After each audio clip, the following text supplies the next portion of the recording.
कृष्ण कृष्ण कृष्ण हरे हरे, हरे राम राम राम हरे हरे। आपके सभी प्रश्नों का उत्तर एक ग्रंथ है जिसको आप पढ़ेंगे, उसमें सबका उत्तर मिल जाएगा। कई लोग भटकते रहते हैं आज के टाइम पे, उन्हें पता ही नहीं रहता उन्हें क्या करना है, जीवन में क्या चाहिए। मंत्र मेडिटेशन करोगे, आपके जीवन में जितना तनाव है, मानसिक कठिनाइयाँ हैं, वो सब खत्म हो जाएंगी। क्या वाकई में भगवान नाराज होते हैं? भगवान क्यों नाराज होने लगे?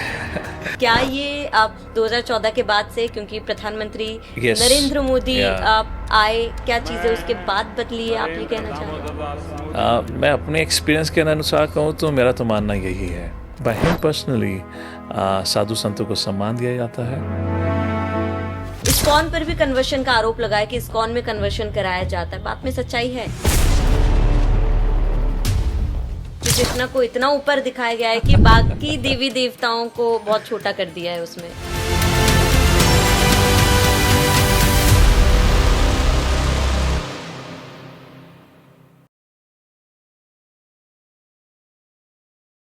नमस्कार, धर्म ज्ञान के सभी दर्शकों का बहुत बहुत स्वागत है। मैं हूं आपके साथ शाफनी पटनायक। अगर आप भगवान श्री कृष्णा के दीवाने हैं, आपको श्री कृष्णा के बारे में जानना, सुनना, बोलना, उन्हें देखना पसंद है, तो हमारे आज के इस पॉडकास्ट को अंत तक ज़रूर देखें। हमारा आज का ये पॉडकास्ट इसीलिए बेहद ही खास है क्योंकि हमारे साथ एक बेहद ही खास मेहमान आज जुड़ रहे हैं। ये वो मेहमान है जिन्होंने अपने जीवन में सभी सुख त्याग दिए भगवान श्री कृष्णा के लिए।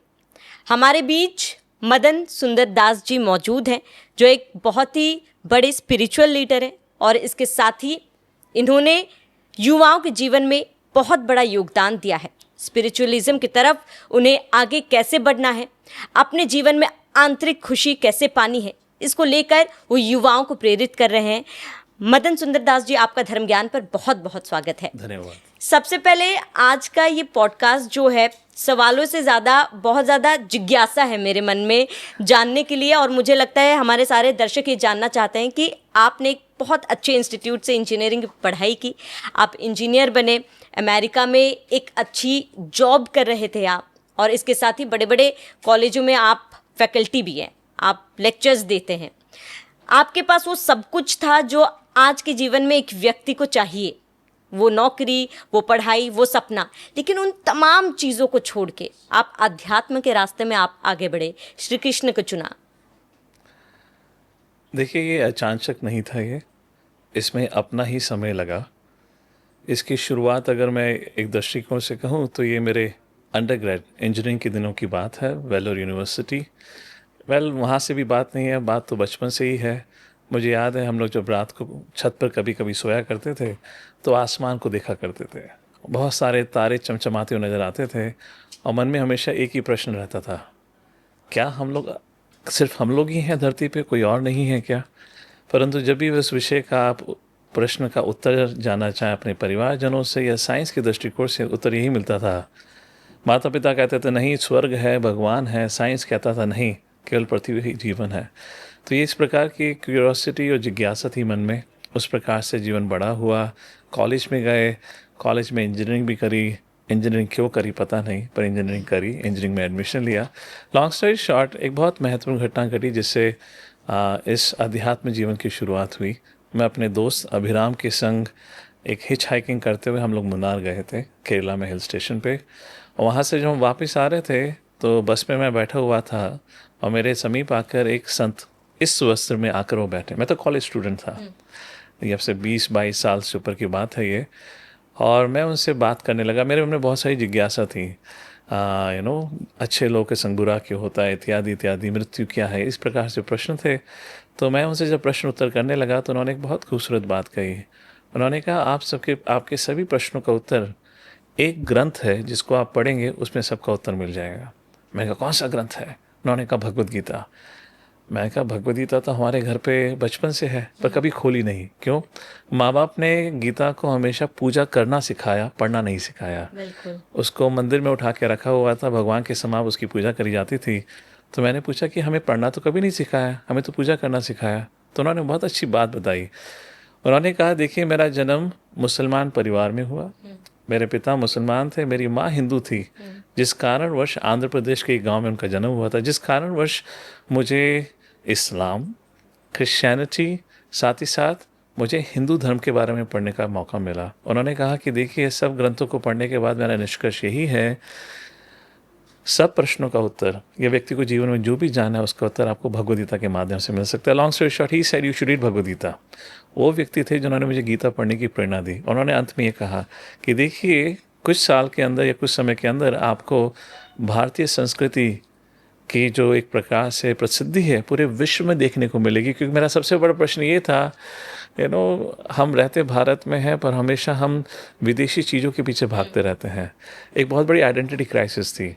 कोई भी अगर विदेशी कुछ करे, चाहे गलत क्यों ना करे, उसको हम स्वीकार अच्छा मान के उसका पालन करते थे। तो प्रश्न बनता था, हमारे अस्तित्व का क्या।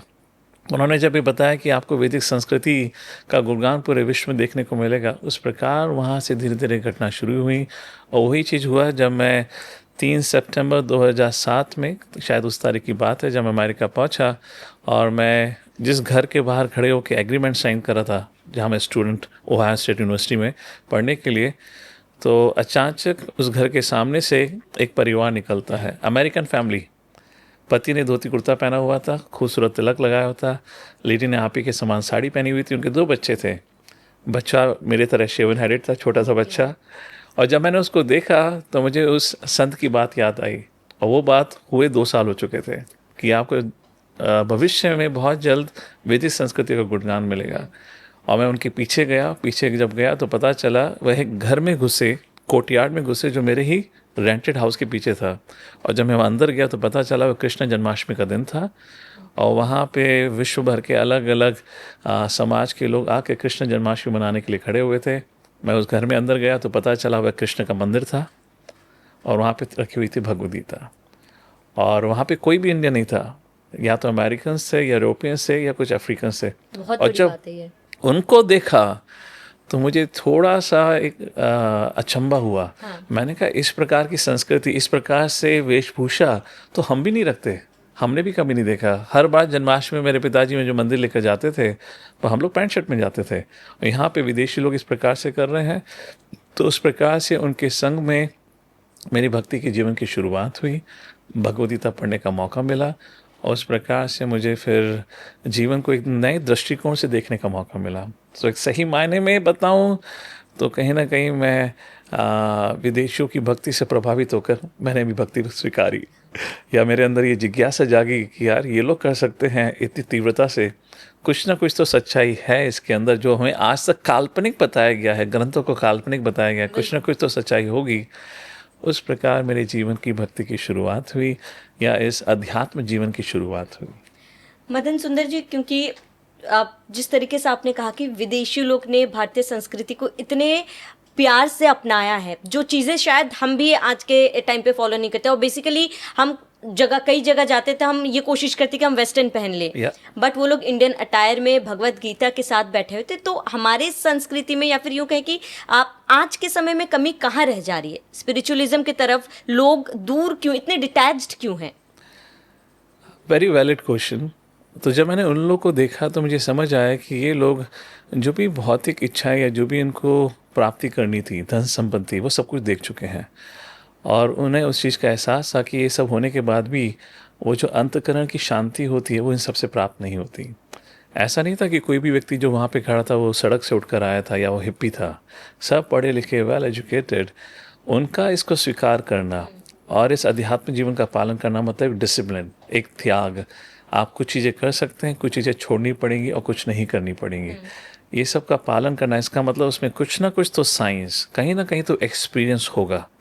रही बात भारतीयों की, हमारे अंदर वह कल्चर भी है, हमारे अंदर वो वैल्यूज़ भी हैं, पर हमारी डायरेक्शन कहीं खो चुकी है। हमें जो आज की वो युवा पीढ़ी, इनफैक्ट हमारे समय से जो हमें डायरेक्शन दी गई है, या ये कहिए स्वतंत्रता के बाद से, इंडिपेंडेंस के बाद से जो हमें डायरेक्शन दी गई है, वो सिर्फ यही है कि आप जैसे तैसे बड़े हो जाओ और धन संपत्ति कमाओ, वही सुखी जीवन का एकमात्र सहारा है। सो हमारा उद्देश्य सिर्फ इतना बन के रह गया कि जैसे तैसे एक जॉब मिल जाए और वही हम उस प्रकार से सुख जीवन बिताएंगे। और जब एक बार जॉब मिल जाती है तो व्यक्ति उस जॉब को बचाए रखने के लिए संघर्ष करता रहता है आजीवन। फिर उसकी शादी हो जाती है तो फिर शादी के जीवन को बचाए रखने का संघर्ष करता रहता है। संघर्ष करते करते वो बेचारा कब बूढ़ा हो जाता है उसको पता भी नहीं चलता, संघर्षों का अंत ही नहीं है। और उसको कभी समय ही नहीं मिलता अपने बारे में सोचने का। बिल्कुल। परंतु जिनके पास सब कुछ है उनके पास सोचने का समय है, और सोचा भी उन्होंने कि जीवन का सत्य क्या है। So yes, that's the reason. So what we need to give it for our current generation, या हमें भारतीय संस्कृति या भारत समाज को क्या देना होगा। हमें जैसे आज इंडियन नॉलेज सिस्टम के माध्यम से भारतीय गवर्नमेंट ने स्कूल्स और कॉलेजेस में हमारी वैदिक संस्कृति को इंट्रोड्यूस करने का एक रास्ता चुना है। हमें हमारी युवा पीढ़ी को हमारी संस्कृति से जोड़ना होगा, सिखाना होगा, बताना होगा, ताकि उनको ये समझ आए कोई माइथोलॉजी नहीं है, दिस इज़ अ मैथडोलॉजी जीवन जीने की। जैसे कि द्रोणाचार्य ने अर्जुन को युद्ध लड़ने की शिक्षा दी, परंतु उद्देश्य कृष्ण ने दिया। उसी प्रकार से हमारा जो भौतिक ज्ञान है हमें पैसा कैसे कमाना है उसका ज्ञान देता है। पैसा क्यों कमाना है, उसका उपयोग कैसे करना चाहिए, उसके लिए अध्यात्म विज्ञान लगता है। बिल्कुल। लेकिन आपने यहाँ पर उद्देश्य का जिक्र किया। कई लोग भटकते रहते हैं आज के टाइम पे, उन्हें पता ही नहीं रहता उन्हें क्या करना है, जीवन में क्या चाहिए। उस उद्देश्य को पाने के लिए, उद्देश्य को समझने के लिए एकाग्रता की बहुत ज़्यादा ज़रूरत होती है, और लोग बहुत फिकल माइंडेड हैं आज के टाइम पे। उस ध्यान को प्राप्त करने के लिए किस दिशा में जाना चाहिए? अब देखिए, जीवन का उद्देश्य ढूंढना ये एक बड़ा जटिल प्रश्न है, ये सरल नहीं है। जैसे मैंने कहा, अर्जुन इतने बलशाली, इनफैक्ट अपने समय के वो सबसे महान योद्धा थे, और उस युद्ध के लिए उन्होंने बहुत साल परिश्रम भी करा था। परंतु जब युद्ध शुरू होने का समय आया, वह ये भूल गए कि इतना सब परिश्रम और इतना अत्याचार क्यों सहन किया। वो भटक गए अपने रास्ते से, और उन्हें रास्ते पे वापस लाने के लिए, उनको उनका उद्देश्य याद दिलाने के लिए अर्जुन अपने बल पर नहीं कर पाए। बिल्कुल। किसके बल पे कर पाए? एक right influencer. It's very interesting, we are living in the day and time of influencers. Arjun भी कृष्ण के इन्फ्लुएंस के माध्यम से ही युद्ध भूमि पर दोबारा आ पाए। तो इन्फ्लुएंस की तो हमेशा आवश्यकता पड़ती है, और यही चीज़ भगवान कृष्ण गीता में भी कहते हैं, हे अर्जुन, हर व्यक्ति को एक राइट इन्फ्लुएंसर की आवश्यकता है। तद्विधि प्रणिपातेन परिप्रश्नेन सेवया उपदेक्षन्ति ते ज्ञानम ज्ञानिना तत्वदर्शिनः।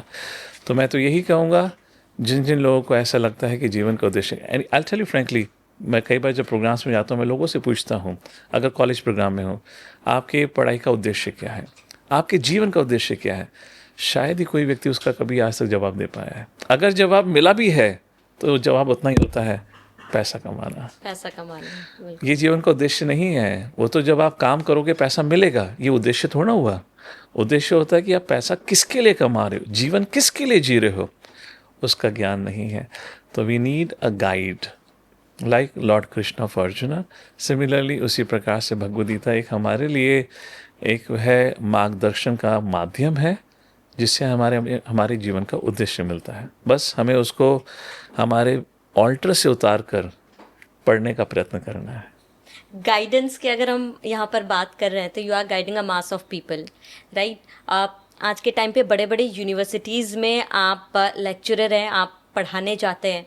अब आम तौर पर अगर हम संत की बात करें तो हमारे दिमाग में होता है कि भगवा कपड़े पहन के हाथ में माला लेकर आप कॉलेज आ रहे हैं, तो ये क्या पढ़ाएंगे, या फिर ज़्यादातर धार्मिक ज्ञान पर ऐसा होता है। तो मुझे ये जानना है कि आप पहली चीज़ की सब्जेक्ट्स क्या होती हैं। आप जब आप क्योंकि आप DY पाटिल में भी पढ़ाते, सिम्बायोसिस यूनिवर्सिटी में भी आप एज ए फैकल्टी आप वहाँ पर स्टूडेंट्स को पढ़ाते हैं, तो बेसिकली क्या पढ़ाते होंगे, और इसके साथ ही स्टूडेंट्स इस चीज़ को कैसे रिस्पॉन्ड करते हैं, और इसके साथ ही किस तरीके से एक्सेप्ट कर रहे हैं वो? बहुत खूबसूरत question, thank you for that. जो मेरा MBA स्टूडेंट्स के लिए जो कोर्स रहता है वो पर्टिकुलरली रहता है लीडरशिप और मैनेजमेंट के लिए। लीडरशिप दो प्रकार से हैं, एक है सेल्फ लीडरशिप, जीवन में डिसिप्लिन, जीवन को जीने का तरीका, और एक होता है प्रोफेशनल और सोशल लीडरशिप, लोगों के संग तालमेल बना के, जैसे conflict resolution, art of win win, stress management etcetera. Personal leadership की बात आती है तो आता है resilience, mind management, dealing with procrastination etcetera. तो ये इस प्रकार के विषय रहते हैं और ये विषय सारे भगवद गीता से हैं। It's very interesting. लोगों को लगता है गीता केवल कोई एक धार्मिक ग्रंथ है। जो वो कहते हैं सिर्फ धार्मिक ग्रंथ है, वह शायद धार्मिक शब्द को ढंग से नहीं समझते। धार्मिक शब्द का मतलब ये जीवन जीने का ज्ञान है। जीवन जीने का ज्ञान मतलब जो आपको आपकी आज की जो स्थिति है उसमें आपको क्या निर्णय लेना सिखाता है, और साथ ही साथ आपका आपके भगवान के संग संबंध जोड़ना। लोग कहते हैं ये योग का मतलब क्या होता है। योग का मतलब परफेक्शन नहीं है, योग का मतलब है कनेक्शन। हमें हमारा भगवान के संग, और जब भगवान के संग कनेक्शन की बात करते हैं तो मतलब समाज के संग कनेक्शन। कोई ऐसा हो ही नहीं सकता जिसका कनेक्शन भगवान के संग हो और उसका कनेक्शन समाज के संग ना हो, क्योंकि हर कोई जीव जंतु सब भगवान के ही अंश हैं। तो जिसका कनेक्शन भगवान के संग है, स्वाभाविक रूप से उसका कनेक्शन हर व्यक्ति के संग रहेगा। तो ये 2 प्रकार की लीडरशिप हैं जिसको हम स्टूडेंट्स और कॉर्पोरेट्स को बताते हैं किस प्रकार से। अगेन सेम थिंग, लोगों को धन कमाना आता है, धन कमाने के बाद उसको कैसे जीना है वो नहीं आता। तो इन लीडरशिप कोर्सेज के माध्यम से उनको पर्सनल लीडरशिप या सेल्फ लीडरशिप सिखाया जाता है। भगवान से कनेक्ट कर पाना कितना आसान है, और इसके साथ ही क्योंकि शुरुआत में ही मैंने पूछा था कि एक अच्छी खासी लाइफ छोड़ के आप स्पिरिचुअलिज्म के रास्ते पे आए हैं, क्या ये टफ था? और इसके साथ ही कोई ऐसा क्षण जिसके बारे में आप बात करना चाहें, आप एक वो पल, और उसके साथ ही वाज इट टफ? हम टफ, जो टफ मेरे मन के लिए था कि मन ये स्वीकारने को तैयार ही नहीं था कि मैं अपने पुरानी जीवन, पुरानी आदतों को छोड़कर नया जीवन और नई आदतों को स्वीकारूं। कोई भी परिवर्तन मन के लिए हमेशा मुश्किल रहता है। तो स्वाभाविक सी बात है, एक साधारण सा कॉलेज लाइफ जीते हुए अब एक आध्यात्मिक जीवन नियमों का पालन करना, मन उसको आसानी से स्वीकारेगा नहीं। वो हर एक का एक्सपीरियंस है। बट रही बात कोई ऐसा मोमेंट जिसने मुझे बहुत प्रभावित किया हो, जिससे बहुत फेथ या श्रद्धा ही हो। देखिए, फेथ 2 चीज़ों से डेवलप होता है, एक नॉलेज और दूसरा एक्सपीरियंस। नॉलेज के लिए आपको अगर मैथमेटिशियन बनना है तो आपको मैथमेटिक्स पढ़ना पड़ेगा। उसी प्रकार से अगर आपको भगवान से संबंध जोड़ना है तो भगवान के वचनों को पढ़ना पड़ेगा, जैसे भगवद गीता। अब आप जब उसको पढ़ेंगे, जो उसमें शिक्षाएं दी गई हैं, अगर आप उसका पालन करेंगे तो आपको एक्सपीरियंस मिलेगा। जैसे कि आई रिमेंबर, ये मेरे फर्स्ट ईयर एमटेक डिग्री की बात है, जब मैं अमेरिका में पढ़ रहा था। तो एक समय पे मैं शाम को 7 बजे कॉलेज जाया करता था और सुबह 6 बजे वापस आता था। आई वॉज डूइंग रिसर्च, और वो वेकेशन का टाइम था, तो मैं पूरी रात भर रिसर्च लैब में काम करता था। बहुत हेक्टिक था, स्ट्रेसफुल। तो मुझे उस समय किसी ने बताया, मैं भगवद गीता का अध्ययन कर ही रहा था, तो मुझे एक भक्त ने बताया कि अगर आप अपने जीवन में सिर्फ 10 मिनट मंत्र मेडिटेशन करोगे, आपके जीवन में जितना तनाव है, मानसिक कठिनाइयाँ हैं, वो सब खत्म हो जाएंगी। मैंने कभी नहीं माना। मैंने कहा ये कुछ लोग भी कुछ भी कहते रहते हैं, थोड़ा होता है, I will fight my mind, I will do that, वो हमेशा रहता है। मैंने काफ़ी कुछ करा, 1 हफ्ता 2 हफ्ता कुछ नहीं हुआ। तो 7 बजे की बात है, मैं जाने ही वाला हूँ, और मैं उस समय बड़ा परेशान था। मैंने कहा लाइफ बहुत मुश्किल चल रही है, टफ चल रही है। ये टाइम था 2007-8 economic crisis. You understand how much uncertainty a student would be, कि मैं पढ़ाई करने के बाद मुझे जॉब मिलेगी नहीं मिलेगी, इकोनॉमिक मेल्टडाउन चल रहा है, तो बहुत स्ट्रेस था उस समय। तो मैंने कहा देखो, मैंने पिछले 1-2 हफ्ते से अपना पूरा प्रयत्न किया है, मानसिक तनाव कम नहीं हुआ है, चलो जीवन में कभी कभी दूसरों की बात सुन भी लेनी चाहिए। तो मैंने उस बात को सुनते हुए मैं कहा आज मैं मेडिटेट करता हूँ, आई विल डू मंत्र मेडिटेशन। मैंने कुछ 7 से 8 मिनट हरे कृष्ण महामंत्र जो हमें बताया गया था उसका नाम जप किया। And I close my eyes, I sat down on my chair, study table, और मैंने हरे कृष्णा कृष्ण कृष्ण हरे हरे, हरे राम राम राम हरे हरे। मुझे बताया गया था कि इसको 108 बार करते हैं तो ये एक माला होता है। जब मैंने उसको एक माला को करा, somehow I felt like ऐसा होता है ना जब कोई हैंगओवर होता है and you wake up and suddenly you feel fresh. Absolutely, मेरा मन का जो भी तनाव था एकदम से ख़त्म हो गया। मुझे ऐसा लगा ना जाने मैंने अपने सिर के ऊपर कितना बड़ा भोजा रखा हुआ था और वो एकदम से वेट गायब हो गया। And I got so attracted to it. उसके बाद मैं प्रतिदिन जब भी लैब जाता था, लैब जाने से पहले मैं ये 7 से 8 मिनट की एक्सरसाइज करता था। एंड धीरे धीरे इससे फिर मेरा एक्सपीरियंस बढ़ा, मुझे इसका एक प्रकार से एहसास बढ़ा। तो वही एक माला, वही 7-8 मिनट से, as a student, as a research student, और जब आपको पता है जॉब मिलना बहुत मुश्किल का इकोनॉमिक मेल्टडाउन है, तब वो आखिरी समय होता है उस समय कि कोई व्यक्ति ये सोचेगा कि मैं भगवान की भक्ति करूंगा या योगासन करूंगा। पॉसिबल नहीं है, क्योंकि मुझे कुछ करना है पढ़ाई में। पर धीरे धीरे उसी समय में वो है 7-8 मिनट की activity, I could take it to the level of 2 hours. कुछ ही दिनों में, कुछ ही महीनों में मैं अब 2 घंटे बैठ के वो मंत्र मेडिटेशन करता था। And interestingly, I got a job still. It's not that I didn't get a job. I got a job still. वो भी उस समय उस कंपनी में जिसके लिए मैं सबसे पहला H1B एम्प्लॉय रहा। I was the first international employ for them. और उन्होंने जब पोस्टिंग डाली थी उसमें स्ट्रिक्टली लिखा था इज़ ओनली फॉर अमेरिकन्स। मैंने शायद गलती से बटन दबा दिया होगा तो एप्लीकेशन सबमिट हो गई। They called me up, they hired me, and all interesting thing happened. And भगवान कहते हैं भगवद गीता में, I protect, I preserve what you have and I provide what you like. In other words, आपका जो है उसकी मैं रक्षा करता हूँ, और जिसकी कमी है मैं आपको प्रोवाइड करता हूँ, परंतु आपको मेरी शरण लेनी पड़ेगी। So had so many experiences, that's it. Bhagavad Gita में कौन सा श्लोक या फिर कौन सा पाठ जो आपके दिल के सबसे करीब है?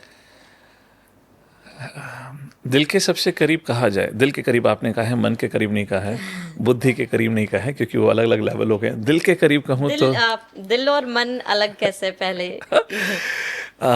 मन, बुद्धि और हृदय, ये अलग अलग चीज़ें हो गई हैं। हृदय की बात अगर हम करें तो एक आत्मा की बात हुई। मन मतलब माइंड, बुद्धि मतलब इंटेलिजेंस। बुद्धि का मतलब होता है जहाँ तर्क वितर्क होता है, डिस्क्रिमिनेशन होता है। बुद्धि का मतलब, मन का मतलब होता है थिंकिंग, सोचना, फीलिंग एंड विलिंग। तो जितना भी हमारी प्रोसेसिंग होती है वो मन के माध्यम से होता है। डिसीजन मेकिंग कहाँ होती है? बुद्धि। तो जो तर्क वितर्क, जीवन में क्या करना है नहीं करना है, उसके हिसाब से एक फेवरेट श्लोक है, मन के हिसाब से एक, और हृदय के हिसाब से जो हृदय को छूने वाला, जो प्रेम पैदा करता है, उसके लिए भगवान 9वें अध्याय में कहते हैं, पत्रम पुष्पम फलम तोयम यो में भक्त्या प्रयच्छति। सोचिए, भगवान ने भक्ति का पालन और भगवान के प्रति भक्ति इतनी सरल कर दी है, इतनी सरल कर दी है। भगवान कहते हैं, आप मुझे या तो कोई पत्ता, तुलसी का पत्र, पत्रम पुष्पम कोई फूल, फलम कोई फल, तो यह मतलब पानी, आप कुछ भी, चारों फ्री में उपलब्ध हैं। अगर ये आपके घर के क्यारी में नहीं है तो आप पड़ोसी की क्यारी से भी ले सकते हैं, कोई मना नहीं करेगा। आपको पत्ती भी मिल जाएगी, आपको फल भी मिल जाएगा, पानी भी सब पिला ही देते हैं, हाँ या ना। भगवान कहते हैं, आप इनमें से कुछ भी चीज़ बस प्रेम पूर्वक मुझे अर्पण करोगे, मैं स्वीकार लूँगा, and I will be so happy. You can get a better boss than him, you know. I mean, so simple he has made it. And interestingly, जिस चीज़ को हम वह अर्पण करने के लिए कह रहे हैं, वो हमने नहीं बनाई है, वो उन्हीं के द्वारा दी हुई है। भगवान कहते हैं, कुछ भी आप बस मुझे प्रेम से दो। So when I think of this, ऐसे या हम जब रिलेशनशिप की बात करते हैं, कनेक्शन की बात करते हैं समाज में, there are so much expectations, there so much give and take is involve. पर भगवान के संग कुछ भी गिव एंड टेक नहीं है। भगवान कह रहे हैं, जो मेरा ही है तो मुझे ही अर्पण कर दे, पानी भी मेरा है, 2 बूंद दे दे, बस ये कहे प्रभु मैं आपको मन से आपके लिए दे रहा हूँ। वहाँ कहते हैं, मैं बस प्रसन्न हो जाऊँगा, and I really like that. पर लोगों ने भक्ति को बहुत ज़्यादा आज के टाइम पे टफ बना दिया है। मतलब आप ये करोगे तो आपको फल की प्राप्ति होगी, आपने वो कर दिया तो आपने पाप कर दिया, भगवान नाराज़ हो गए हैं। क्या वाकई में भगवान नाराज़ होते हैं? भगवान क्यों नाराज होने लगे? No, not like that. अगर आप कभी मंदिर गए हैं, अगर आप जैसे भगवान राम के मंदिर गए हैं या भगवान श्री कृष्ण के मंदिर में गए हैं, आपको वे हमेशा मुस्कुराते हुए लीला करते हुए नजर आएंगे। Why is he gonna get angry? हाँ, जब हम उनको, भगवान कहते हैं, अहम बीजा प्रतः पिता, आई एम योर फादर। हम जब भगवान को फादर, पिता के दृष्टिकोण से देखते हैं, तो फिर वो बात करते हैं सही एक्शन, गलत एक्शन। तो ये भक्ति टफ नहीं है, भक्ति तो सरल है। जैसे मैंने बताया, स्वयं कृष्ण कह रहे हैं, इतना सरल है। भक्ति को टफ बनाने वाला कोई और नहीं, हमारा मन है, क्योंकि हमारा मन जटिल है, इसलिए हम जो भी करते हैं वो कठिन हो जाता है। दूसरा, again who is influencing you, आप किसकी सुन रहे हैं। अगर आप व्हाट्सएप यूनिवर्सिटी से पढ़कर भक्ति का पालन कर रहे हैं, कोई भी व्यक्ति उठकर सुबह उठ के कोई रील बना के बोल देता है भक्ति ये है वो है, तो जीवन कठिन होगा। जैसे कि आपको इंजीनियरिंग डिग्री करनी है तो एक बोनाफाइड कॉलेज से, आईआईटी, अगर आपको मेडिकल करना है एम्स, एक प्रमाणिक कॉलेज से करते हैं। उसी प्रकार से भक्ति के बारे में प्रमाणिक सूत्र से आप सुनेंगे। और भगवान से बड़ा सूत्र कौन हो सकता है, भगवान स्वयं कह रहे हैं। वह स्वयं कह रहे हैं भक्ति से सरल कुछ है नहीं। एंड भक्ति is again not about perfection. Complexity, difficulty तब आती है जब कुछ भी करें उसको परफेक्शन पे लेके जाएं। भक्ति इज़ नॉट अबाउट परफेक्शन, भक्ति इज़ अबाउट कनेक्शन। और कनेक्शन कैसे बनाना है, आप प्रेम पूर्वक, इच्छा पूर्वक, श्रद्धा पूर्वक आप मुझे 2 बूंद पानी या एक तुलसी का एक पत्ता भी चढ़ाएंगे, I will be so happy. भक्ति कहाँ मुश्किल है। रही बात पुण्य और पाप की, ये तो एक अपने में ही अलग खेल है, उसको हमने एक धंधा बना दिया है। बिल्कुल। देयर इज नथिंग लाइक पुण्य एंड पाप। अगर हम भगवद गीता के दृष्टिकोण से देखें, ऑफ कोर्स पुण्य पाप एग्जिस्ट, बट भगवद गीता के दृष्टिकोण से देखें, अगर मैं आपसे प्रश्न पूछूं, अर्जुन युद्ध भूमि छोड़कर जाना चाहते थे, तो अगर हम पुण्य और पाप की दृष्टिकोण से देखें तो आप उसको क्या कहेंगे, पुण्य या पाप। अर्जुन का युद्ध भूमि छोड़ना क्या वह पाप कर्म कहलाएगा या पुण्य कर्म कहलाएगा। भगवान श्री कृष्ण की दृष्टिकोण से वह पाप कर्म था, इसलिए वो अर्जुन को डांटते हैं, कहते हैं ये नपुंसकों वाली बात मत करो, ये तुम कैसे अपने कर्म को छोड़कर जा सकते हो। तो भगवद गीता के ज्ञान के अनुसार पुण्य कार्य क्या है, रिस्पॉन्सिबल एक्शन। एक पति है, अपने पत्नी का ध्यान रखना, अपने परिवार का ध्यान रखना, वही उसके लिए पुण्य कार्य है। एक पत्नी का, एक माँ का धर्म, अपने परिवार का, अपने समाज इत्यादि जो रिस्पॉन्सिबिलिटी, वो पुण्य कार्य है। पाप कर्म क्या है, जो आपने कर्म जिसका आपको पालन करना है वो अगर आप छोड़ देते हैं समय से पहले, वह पाप कर्म है।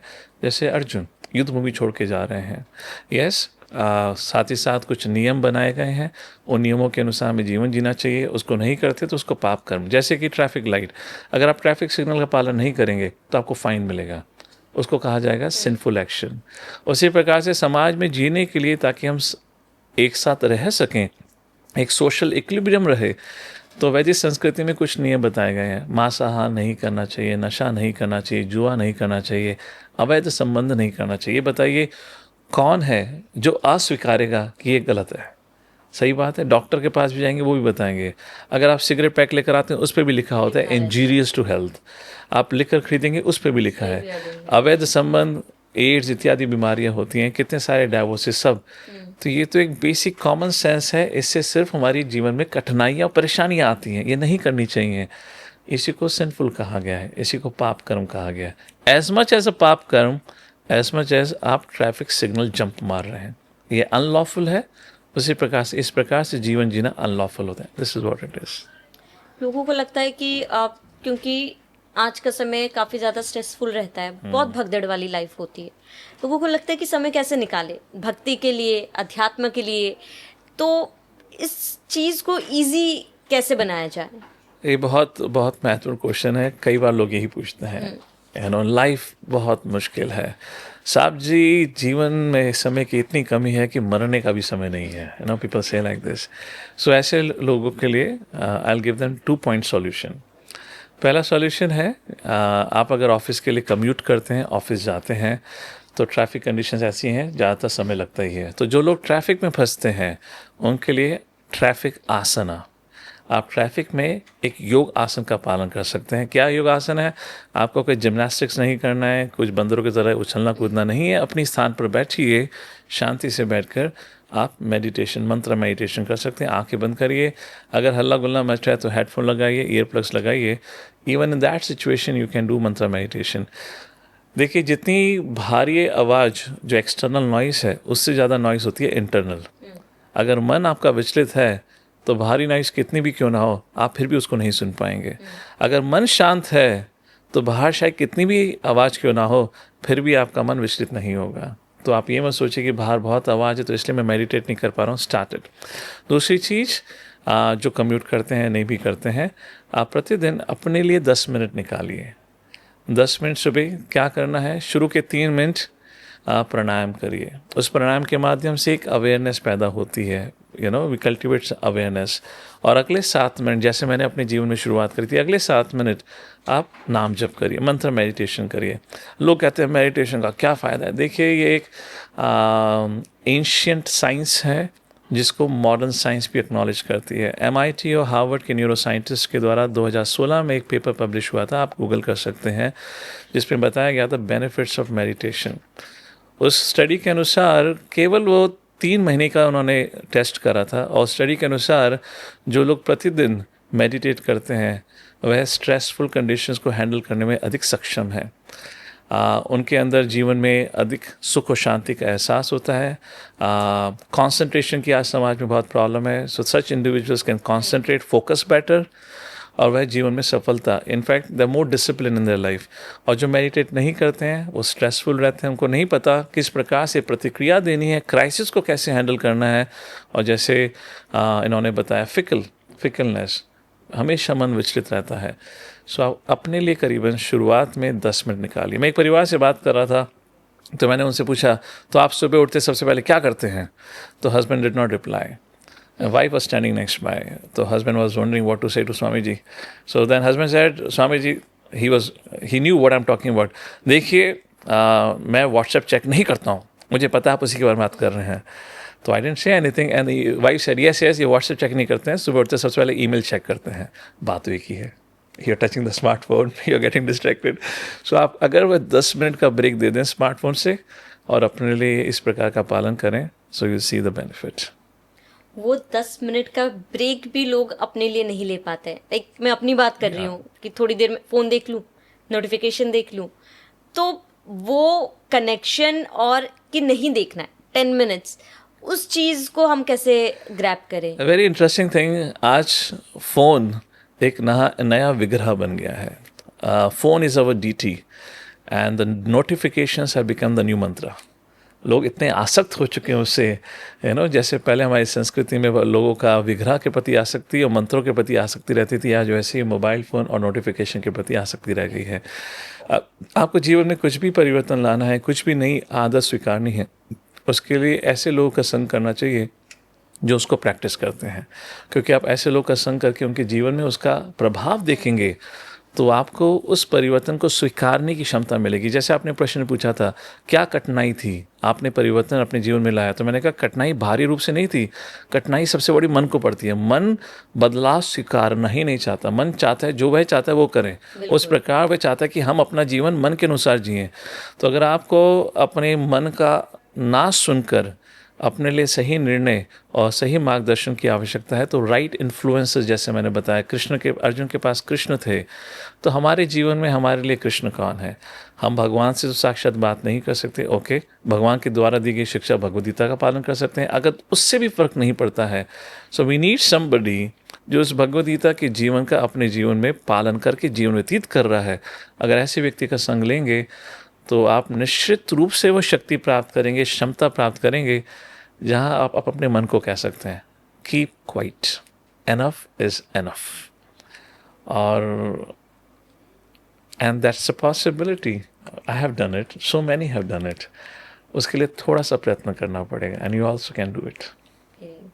आप इवॉल्व पुणे नाम की संस्था आपने अभी स्थापना की है, उसके पीछे का विजन क्या है और इसके साथ ही वो लोगों के लिए कैसे काम कर रहा है? How is it helpful to them?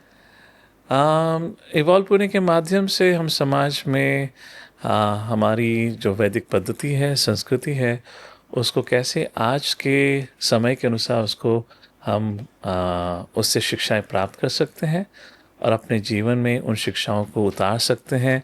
चाहे आप स्टूडेंट्स हैं, कॉलेज स्टूडेंट्स हों या स्कूल स्टूडेंट्स हों या प्रोफेशनल्स हों या आप इवन अ कॉन्ग्रीगेशन, हाउस वाइफ या आप एक वरिष्ठ क्यों ना हो, हर व्यक्ति के जीवन के अलग अलग समय पर अलग अलग स्थिति और अलग अलग कठिनाइयाँ होती हैं, अलग अलग परेशानियाँ होती हैं।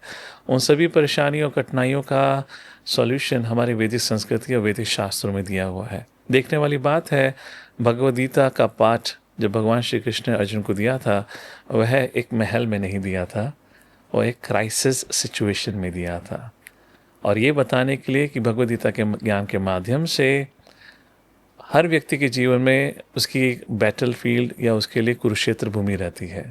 कहीं ना कहीं कोई ना कोई कठिनाई आती है, उस कठिनाई के लिए ही भगवद गीता का ज्ञान बना है।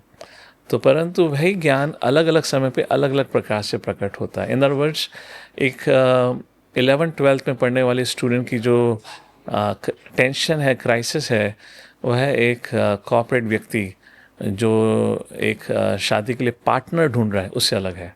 यहाँ एक कॉलेज एडमिशन की चिंता लेकर बैठा है, यहाँ एक लाइफ पार्टनर ढूंढ रहा है। तो देयर आर डिफरेंट सिचुएशंस। तो शास्त्रों के माध्यम से, भगवद गीता के माध्यम से इस स्थिति को कैसे समझना चाहिए, उसका कैसे सामना करना चाहिए, वह हमें ज्ञान प्राप्त होता है। इवॉल्व करने के माध्यम से हम इसी चीज़ को लोगों को सिखाने का प्रयत्न करते हैं। पर्टिकुलरली इवॉल्व करने स्टार्ट करने का कारण ये था कि चलिए अभी तो फिर भी थोड़ी स्थिति सुधर गई है। अब से 10-15 साल पहले सेकुलर के नाम पे कोई भी व्यक्ति या कोई भी प्रोफेशनल ऑर्गेनाइजेशन साधु संत को इनवाइट नहीं करती थी। जहाँ अगर कोई धार्मिक इंस्टीट्यूशन का नाम आ जाए या एक धार्मिक वस्त्र आ जाए उनके दृष्टिकोण में, तो मतलब you are not allowed. So we had to have something जो उनके दृष्टिकोण से उनको रेजोनेट करे। तो हमने नाम दिया evolve Pune, more of a secular name, ताकि उनको लगे कि कुछ उनके लिए भी इससे सीखने के लिए है। Okay, आपने कहा कि अब अभी तो फिलहाल स्थिति काफी थोड़ी बदल सी गई ठीक है। है। सो आप कैन आई आस्क कि क्या ये आप 2014 के बाद से, क्योंकि प्रधानमंत्री Yes. नरेंद्र मोदी Yeah. आप आए, क्या चीजें उसके बाद बदली है, आप ये कहना चाह रहे हैं? मैं अपने एक्सपीरियंस के अनुसार कहूँ तो मेरा तो मानना यही है। देखिए, एक देश के लीडर का एक बहुत बड़ा योगदान होता है। और आप मोदी जी के जीवन को देखें, वो नवरात्र के व्रत भी रखते हैं। हमने देखा रामलला की स्थापना के लिए उन्होंने कैसे 14 दिन या 21 दिन का व्रत रखा। वो अलग अलग उन स्थानों पे गए जहाँ प्रभु राम अपने वनवास के समय अलग अलग स्थान पर गए थे। तो जब देश का राजा या देश का प्रधानमंत्री इस प्रकार से स्वयं जीवन जीता है, व्यतीत करता है, तो लोगों के अंदर श्रद्धा आती है, लोगों के अंदर भरोसा आता है। और यही चीज़ भगवान श्री कृष्ण गीता में कहते हैं, यद्यत आचरति श्रेष्ठ तत्तत एव तरो जनः। अर्जुन, आपको ये युद्ध क्यों लड़ना है? क्योंकि आप एक क्षत्रिय होने के माध्यम से अगर आप अपने धर्म का पालन नहीं करेंगे, आप लीडर हैं। सामान्य लोग आपके उदाहरण का पालन करते हुए वह भी युद्ध छोड़कर चले जाएंगे। उसी प्रकार से जब से नरेंद्र मोदी जी आए हैं, he has whole can you believe in the first term, जब भी वह टूर पे गए तो उन्होंने गिफ्ट के रूप में, धरोहर के रूप में भगवद गीता गिफ्ट करी। तो मेरा तो ये स्ट्रांग बिलीफ है कि इस बदलाव को देखते हुए सेकुलरिज्म की परिभाषा धीरे धीरे बदलने लगी है। पहले सेकुलरिज्म का मतलब हो गया था एथिज्म। सेकुलरिज्म का मतलब है कि हर व्यक्ति को अपने धर्म का पालन करने की छूट होनी चाहिए, परंतु ऐसा नहीं था।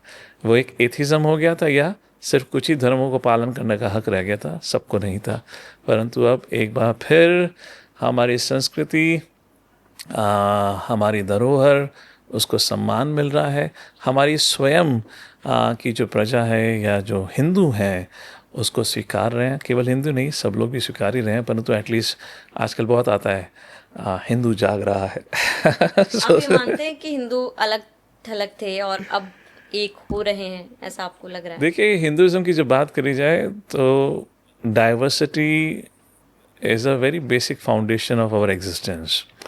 वैदिक संस्कृति में भी एक ही परिवार में आपने भी देखा होगा। जब मैं अपने परिवार की बात करूँ, मेरी माँ दुर्गा की भक्त, मेरे पिताजी भगवान शिव जी के भक्त, मेरी बहन सरस्वती की भक्त, और मैं हनुमान जी की पूजा करता था। Can you imagine? इन 4-5 लोगों में इतनी डाइवर्सिटी है, अलग अलग लोगों की पूजा पाठ करना। एंड ये साथ ही साथ कोई घर में हो भी सकता है जो किसी की पूजा ना करे, पर हम सब लोग साथ में रहते थे। तो डाइवर्सिटी, मैं अलग थलग नहीं कहूँगा, हमारी वैदिक संस्कृति या हिंदू धर्म में ये डाइवर्सिटी रही है और उसकी हमेशा सम्मान किया गया है।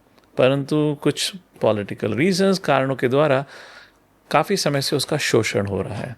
उसको एक विभाजन के रूप में उसका उपयोग करा जा रहा है ताकि समाज को बांटा जा सके, विभाजित किया जा सके। उस कारणवश हमारे ही समाज का नुकसान हुआ है। Yes, in the last decade और सो मेरे ख्याल से लोगों को समझ आई है कि हमें साथ में रहकर, हमें अपनी संस्कृति, हमें हमारा कल्चर, हमें हमारी धरोहर पर एक विश्वास और एक आत्मसम्मान की भाव होना चाहिए। अदरवाइज उसको माइथोलॉजी कहकर इज़ वेरी स्ट्रेंज।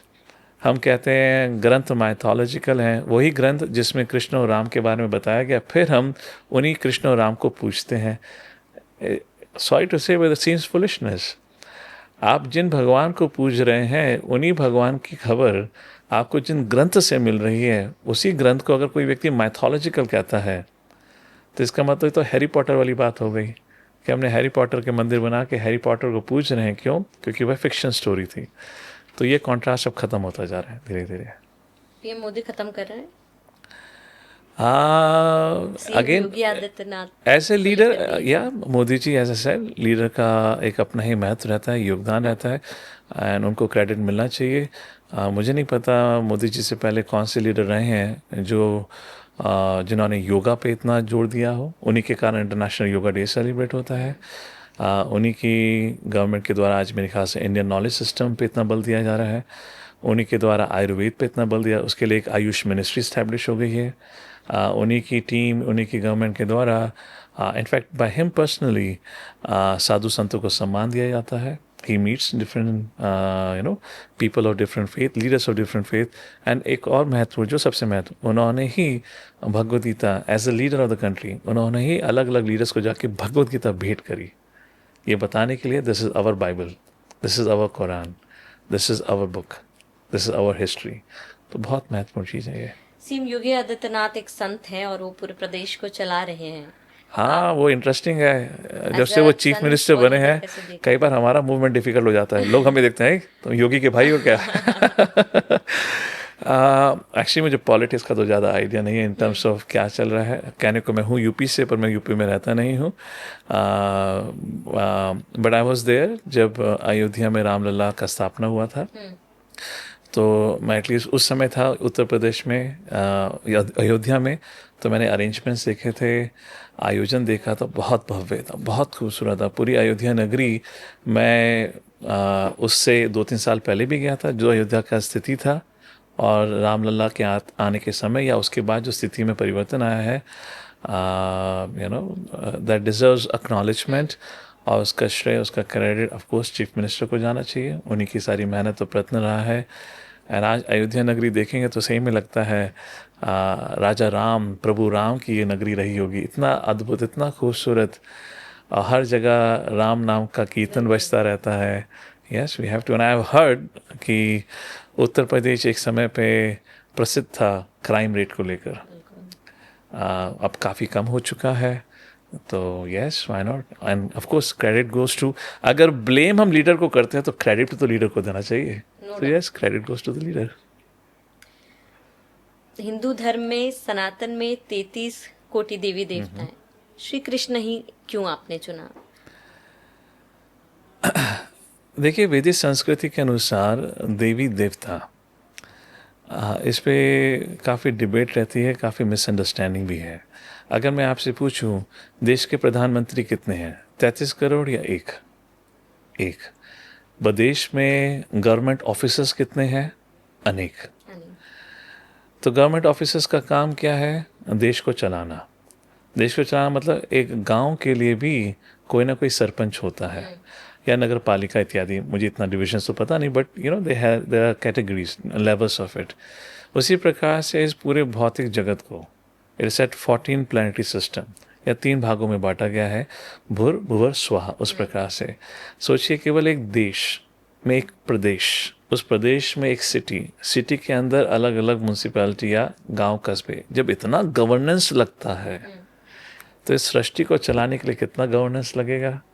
तो इस गवर्नेंस को चलाने के लिए जो लोग, जैसे प्रधानमंत्री के द्वारा एक मिनिस्ट्री होती है जिसमें होम मिनिस्टर होते हैं, एजुकेशन मिनिस्टर होते हैं, फाइनेंस मिनिस्टर होते हैं, उसी प्रकार से इस सृष्टि को चलाने के लिए जो मिनिस्ट्री है, जो मिनिस्ट्री में बैठे हुए लोग हैं, उनको वैदिक संस्कृति में देवी देवता कहा जाता है।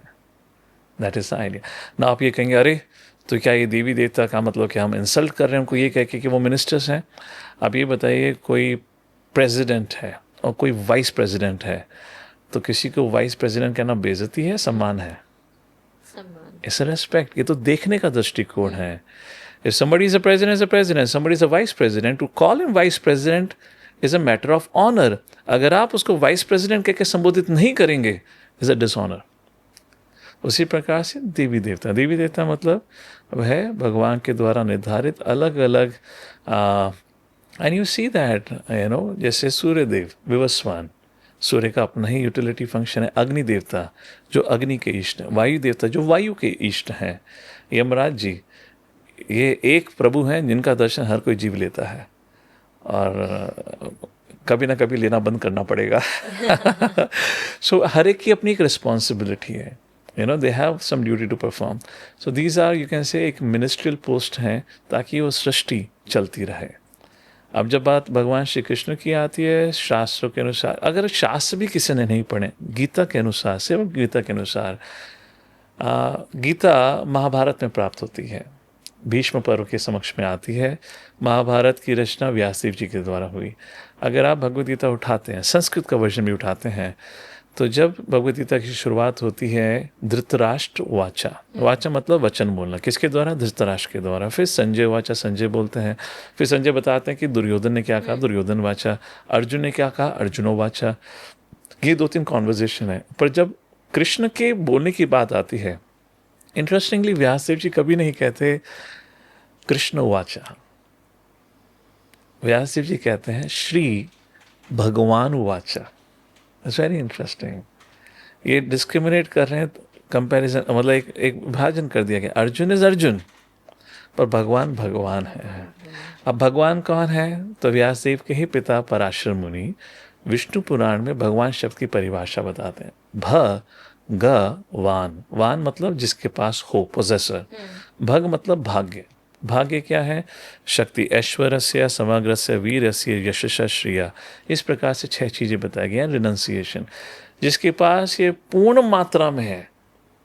देखिए बल होता है, पर वो बलशाली व्यक्ति कब तक रहता है? 30, 40, 50, 60 साल का हो जाएगा, बल छोड़ना है। रेसलर है, कितने समय तक रेसलिंग करेगा?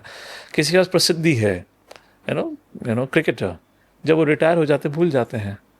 परंतु जिसके पास वो पूर्ण मात्रा में है और कभी वो घटता नहीं है, उसको भगवान कहा जाता है। 5000 साल पहले भगवान आए, आज भी उनकी अलग अलग लीलाओं पर लोग भजन लिखते हैं। नहीं लिखते हैं तो जो भजन लिखे हुए उस भजन को गा कर त्योहार बनाते हैं। तो ये भगवान की प्रसिद्धि है, ये भगवान का ऐश्वर्य है और ये भगवान की विशेषता है जो केवल भगवान को ही उपलब्ध है। जीव भगवान नहीं होता, ना ही कभी बन सकता है। ये एक धोखा है ये बताना। It's a very interesting way to say कि आप ये मंत्र का जाप करो, ये योगासन का पालन करो, आप भी भगवान बन जाएंगे। एक बहुत झूठा प्रलोभन है ये, गुमराह करने की बात है ये। अगर जीव भगवान बन सकता तो वह जीव बना ही क्यों? इसका मतलब भगवान का भी पतन होता है। अगर भगवान का पतन होता है तो जिसने भगवान का पतन किया वो भगवान से बड़ा हुआ। It doesn't make sense, a contradiction. तो भगवान भगवान है, जीव जीव है, अर्जुन अर्जुन है, धृतराष्ट्र धृतराष्ट्र है, संजय संजय है। पर जब कृष्ण की बात आती है श्री भगवान वाचा, वही भगवान, वही अर्जुन भगवद गीता में स्वयं कहते हैं 10वें अध्याय में, हे कृष्ण मैं आपको स्वीकारता हूँ, परम ब्रह्म परम धाम पवित्रम इदम भगवान, आप ही भगवान हैं। एंड स्वयं कृष्ण खुद भी डिक्लेयर करते हैं भगवद गीता अनेक बार अलग अलग जगह पर कि Arjun I am that the supreme personality of God head. तो किसी ने शास्त्र भी नहीं पढ़े, एकल भगवद गीता पढ़ लीजिए, फिर निर्णय करिए कौन कौन है। भगवान श्री कृष्ण को लेकर अक्सर लोगों के मन में अलग अलग विचार होते हैं, चाहे उनके नाम को लेकर हो, चाहे जो नाम जाप को लेकर हो, हरे हरे क्यों, राधे राधे क्यों नहीं, या फिर गोपियों के साथ जो उनका रिश्ता रहा है, कहते कि रास लीला करते हैं, उनको काफ़ी ज़्यादा रोमांटाइज कर दिया गया है, रोमांस से जोड़कर देखा जाता है, और उसको लेकर भी लोग जो है काफ़ी ज़्यादा सवाल करते रहते हैं। देखिए कोई भी प्रसिद्ध होगा, कंट्रोवर्सी तो होगी। ऐसा कौन व्यक्ति है जिसके प्रति कंट्रोवर्सी नहीं रही है? जब बात भगवान की आती है, भगवान कुछ ना कुछ ऐसा जरूर करते हैं ये दिखाने के लिए कि मैं भगवान हूँ। अगर सारे कार्य सारी लीलाएं उनके एक समान ही व्यक्ति के समान होगी तो फिर लोग कैसे मानेंगे ये भगवान है? जैसे कि नारद मुनि द्वारका जाते हैं और वह श्री कृष्ण से मिलते हैं एक महल में एक रानी के संग। वो दूसरे महल में जाते हैं, वहाँ पे भी श्री कृष्ण मिलते हैं, तीसरे महल में भी जाते हैं। एंड देन नारद मुनि बिगेन टू वंडर, कृष्ण की 16,108 रानियाँ जिसमें से 8 प्रमुख रानियां, 16,100 जो उन्होंने एक राजा से मुक्त कराई थी जिसने उनको कैद करा हुआ था। उस प्रकार से उन प्रिंसेस के कहने पे कृष्ण ने उनको स्वीकारा। उन प्रकार से 16,108 रानियां हुई। कृष्ण ने 16,108 1 BHK के अपार्टमेंट नहीं खरीदे। आज एक पति एक 1 BHK के अपार्टमेंट खरीदने में 20 साल तक EMI भरता रहता है। 16,108 महल थे और साथ ही साथ उन 16,108 महल में कृष्ण 16,108 रूप में हमेशा प्रकट रहते थे। मैं नहीं कह रहा हूँ, ये श्रीमद् भागवतम में नारद मुनि का एक्सपीरियंस है। तो भगवान लीलाओं के माध्यम से दिखाते हैं। देखिए, आप कहोगे कि मैं भी आपकी तरह सामान्य हूँ क्योंकि मैंने भी बाल्य लीला करी, मैं अपने माता पिता के कहने से या माता पिता के डर से भागता था इत्यादि इत्यादि। तो भगवान ने ऐसी लीलाएं भी करी बचपन से ये दिखाते हुए कि वह सामान्य नहीं है, वो असामान्य है, वो अलौकिक है, वो भगवान है। रही बात रास लीला को लेकर, ये प्रश्न कई बार पूछा जाता है, अरे भगवान ने रास लीला करी और भगवान के भक्त ब्रह्मचारी जीवन का पालन कर रहे हैं, वो तो एक्सट्रीम हो गया, ये क्या चीज़ है, ये क्या मतलब है। देखिए, भगवान से अलग अलग प्रकार से संबंध, मैंने जैसे बताया भक्ति का मतलब परफेक्शन नहीं, भक्ति का मतलब कनेक्शन है। तो आप भगवान के संग संबंध कैसे जोड़ना चाहते हैं? माँ यशोदा या माता देव की माता के रूप में भगवान के संग कनेक्शन, तो भगवान ने उनको वो मातृत्व का स्थिति प्रदान करी। श्रीधामा हो गया, मधुमंगल हो गया, वह किस प्रकार से कनेक्शन चाहते थे? मित्र के अनुसार, तो भगवान ने उनको मैत्री प्रदान करी। उसी प्रकार से हनुमान जी किस प्रकार से प्रभु राम के संग कनेक्शन चाहते थे? सेवक के रूप में, तो उनको वह स्थिति प्रदान करी। उसी प्रकार से गोपियाँ जो प्रभु के प्रति एक प्रेमिका का कनेक्शन चाहते थे, प्रेम प्रेमिका का, भगवान ने उसी प्रकार से उनको स्थिति प्रदान करी। अब प्रश्न बनता है, अरे वो तो गोपियाँ थीं, चलो 16,108 रानियों से विवाह किया, हमें परेशानी नहीं, पर वो गोपियाँ थीं। देखिए, शास्त्र के दृष्टिकोण से हम सबके माता पिता एक ही हैं, ईश्वर भगवान। हमारे माता पिता के माता पिता, अगर आप इतिहास में जाएंगे, हम सबके जीवन का सूत्र क्या है? तो वहाँ कहते हैं अहम सर्वस्य प्रभु मता सर्वम प्रवर्तते और ममैवांसु जीवलोका जीवभूता सनातना। हे अर्जुन, सब जीव जंतु मेरे ही अंश हैं। अहम बीज प्रतः पिता, I am the seed giving father for both the man and the women, for the animals, for the plant, सबके मैं ही सबका परम पिता हूँ। उस प्रकार से भगवान और जीव के बीच में भगवान और भक्त का संबंध होता है, और भक्त जिस प्रकार से भगवान के संग संबंध करना चाहते हैं, भगवान उस प्रकार से उस स्थिति प्रदान करते हैं। इच्छा किसकी है? भगवान की नहीं, इच्छा भगवान की, इच्छा किसकी है? भक्त की। माँ यशोदा भगवान को पुत्र के रूप में सेवा करनी चाहती थी। हनुमान जी प्रभु राम की सेवक के रूप में सेवा करना चाहते थे। मधुमंगल भगवान श्री कृष्ण के संग सखे के रूप में खेलना चाहते थे। गोपियाँ भगवान श्री कृष्ण के संग रासलीला करना चाहती थीं। तो भगवान ये यथा माम प्रपद्यन्ते ताम तथैव भजामि। अब जैसा भक्त जिस इच्छा से मेरे पास आता है, मैं उस इच्छा को पूर्ण करता हूँ। तो भगवान तो भक्तों की इच्छा को पूर्ण कर रहे हैं, ना कि भगवान को रासलीला की आवश्यकता है। इस्कॉन को ही क्यों चुना आपने, और इस्कॉन बाकी धार्मिक स्थलों से अलग क्यों है, कैसे है? इस नॉट कि मैंने इस्कॉन को चुना, मुझे इस्कॉन के माध्यम से जो गीता पढ़ने को मिली वह सही में ये लगी जहाँ पे हमें कृष्ण का संदेश दिया जा रहा है, ना कि किसी स्पीकर का संदेश या किसी गुरु का संदेश। भगवद गीता का उद्देश्य यही था, जैसे भगवद गीता के अंत में कहा गया, सर्वधर्मान परित्यजा माम एकम शरणम व्रजा। मैं संस्कृत में इतना ज़्यादा पढ़ा लिखा नहीं हूँ, पर इतनी संस्कृत तो समझ आती है। सर्वधर्मान परित्यजा माम एकम कौन? कृष्ण कह रहे हैं। एकम मतलब कौन? मैं अकेला। तो भगवद गीता का उद्देश्य ही है कि कृष्ण की शरण लेना, और जो इस चीज़ को सिखा रहा है वही वास्तविकता है। तो मैंने काफ़ी जगह पढ़ा, परंतु कुछ ना कुछ अलग अलग कमेंट्रीज थी। तो मेरा इस्कॉन से जुड़ने का कारण केवल भगवद गीता इत्यादि ग्रंथों का अध्ययन करके, जो उस इस्कॉन के फाउंडर आचार्य हिज डिवाइन ग्रेस एसी भक्तिवेदांता स्वामी प्रभुपाद के द्वारा लिखा गया। और साथ ही साथ केवल पढ़ने से नहीं, जो ग्रंथों में प्रॉमिस दिया गया है कि आप करेंगे तो ऐसा होगा, मैंने देखा, लोगों के अंदर परिवर्तन देखा। कई बार लोग बोलते हैं कि हमने देखा हमारे माता पिता धार्मिक थे, परंतु आज तक उनके हृदय में परिवर्तन नहीं देखा। आज भी चीखते हैं, लड़ते हैं, झगड़ते हैं। भैया, आप धर्म का पालन करें तो परिवर्तन होना चाहिए। और मैंने ये देखा, जैसे I said, the first time when I met Hare Krishna people were all Americans, वह सब कुछ छोड़कर एक प्रकार से इस भारतीय संस्कृति को स्वीकारना, नियम स्वीकारना, ये तभी पॉसिबल है आपका हृदय में परिवर्तन हुआ होगा। श्रील प्रभुपाद जी से प्रश्न पूछा गया था, आपका मैजिक क्या है? हर योगी मैजिक दिखाता है। प्रभुपाद ने अपने शिष्यों की तरफ उंगली करके दिखाया, बोला मेरा मैजिक ये है कि मैंने इनको हिप्पीज से हैप्पीज बना दिया, इनकी सारी बुरी आदतें चली गई हैं। आज सबसे बड़ा संघर्ष माता पिता का रहता है अपने बच्चों को नियंत्रण करना, उनको उनकी बुरी आदतों से मुक्त कराना। किसी पे कोई सॉल्यूशन नहीं है। प्रभुपाद जी ने 1965 में करके दिखाया। भक्ति के माध्यम से कोई भक्ति का पालन करता है, भगवद गीता का अध्ययन करता है, नियमों का पालन करता है, आपकी सारी बुरी आदतें चली जाएंगी। तो इन शिक्षाओं का अध्ययन पालन करके जब मेरे हृदय में स्वयं परिवर्तन हुआ, इसलिए मेरी श्रद्धा इस्कॉन के संग बढ़ी और इसलिए मैं इस्कॉन के संग जुड़ा। भगवत गीता से कनेक्ट करने के लिए क्या इस्कॉन से जुड़ना जरूरी है? No, not like that. ISKCON केवल एक माध्यम है जिसके माध्यम से आपको भक्तों का संग मिलता है। मेरे लिए दृष्टिकोण में ISKCON is an educational institution. ये स्पिरिचुअल यूनिवर्सिटी है। जो व्यक्ति भगवान के बारे में समझना चाहते हैं, जैसे कि आप घर में बैठ के इंजीनियर नहीं बन सकते इंजीनियरिंग बुक पढ़कर, आपको कॉलेज जाना होता है, प्रोफेसर्स की आवश्यकता होती है। उसी प्रकार से इस्कॉन मेरे दृष्टिकोण से एक स्पिरिचुअल यूनिवर्सिटी है जहाँ पे आपको भक्ति के बारे में सिखाया जाता है, भक्ति करना सिखाया जाता है। तो और ये आसानी से उपलब्ध है, इस्कॉन हर जगह उपलब्ध है, आपको हर भाषा में उपलब्ध है, क्योंकि एजुकेशन तभी यूनिवर्सल हो सकती है जब हर भाषा में हर जगह उपलब्ध हो।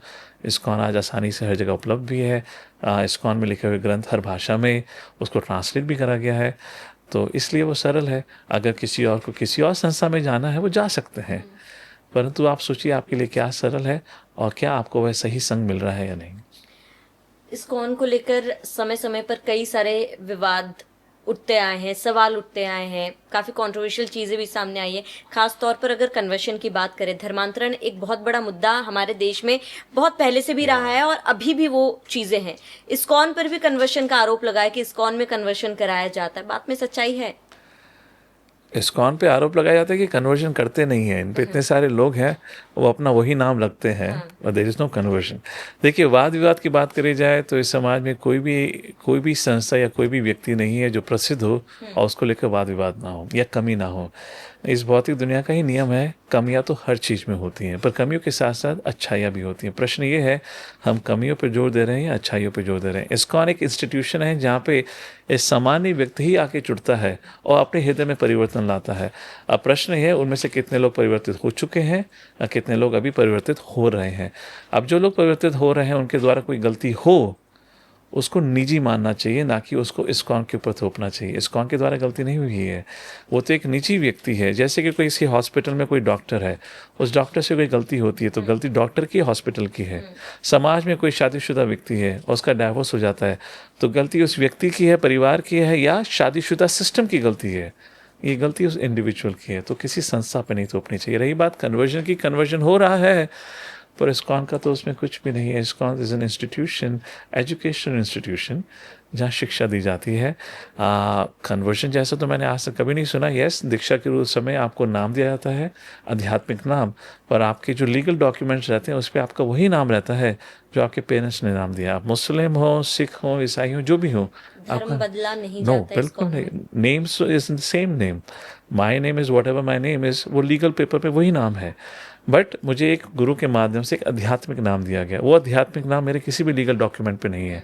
धर्म परिवर्तन आप तब कहेंगे जब सबसे पहले आपके लीगल डॉक्यूमेंट्स में आपका आइडेंटिटी बदल दिया जाता है। Is that correct? कन्वर्जन में यही तो होता है, सबसे पहले उसके बर्थ सर्टिफिकेट पर नाम बदला जाता है गवर्नमेंट ऑफिस में जाकर, और उस प्रकार से तो देयर इज नो धर्म परिवर्तन। इस्कॉन में मोस्टली हम देखते हैं कि विदेशों से लोग आते हैं और यहीं के रह जाते हैं, यहीं पर बस जाते हैं। ये तो भारतीय संस्कृति की विशेषता है। जब लोग को इस संस्कृति के बारे में पता चलता है तो लोग इससे प्रेम कर बैठते हैं, और इस्कॉन उस संस्कृति को बढ़ाने का प्रयत्न कर रहा है।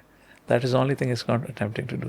इस्कॉन में एक किताब है भगवत गीता को लेकर, एज इट इज, लेकिन उस पे भी ये आरोप लगाया जाता है कि इसमें श्री कृष्ण को इतना ऊपर दिखाया गया है कि बाकी देवी देवताओं को बहुत छोटा कर दिया है उसमें। I mean, Prime Minister is Prime Minister, Home Minister is Home Minister, ये तो स्वाभाविक रूप से अंतर है। पर कहीं किसी देवी देवता के बारे में कोई अपमान या आपत्तिजनक कुछ नहीं कहा गया है। जीव भगवान वो बताया गया है। एज इट इज़ का मतलब है उसके अंदर कोई टिप्पणी या उसके अंदर कोई स्पेकुलेशन नहीं है। जो चीज़ भगवान ने बताई थी अर्जुन को, वही संदेश गुरु परंपरा के माध्यम से उसको प्रस्तुत किया गया। इसलिए प्रभुपाद जी ने कहा Bhagavad Gita as it is, because उस समय अनेक अनेक कमेंट्रीज थी। कमेंटेटर को भी अपने हृदय में कोई परिवर्तन नहीं हुआ कमेंट्री लिखने के बाद। ये कमेंट्री का असर था, इसके कारण भगवद गीता पे लोगों का भरोसा हट रहा था। तो प्रभुपाद जी ने कहा इसलिए मैं एज इट इज दूंगा, ताकि लोग उसको पढ़ के भगवान श्री कृष्ण की शिक्षाओं को समझ सकें।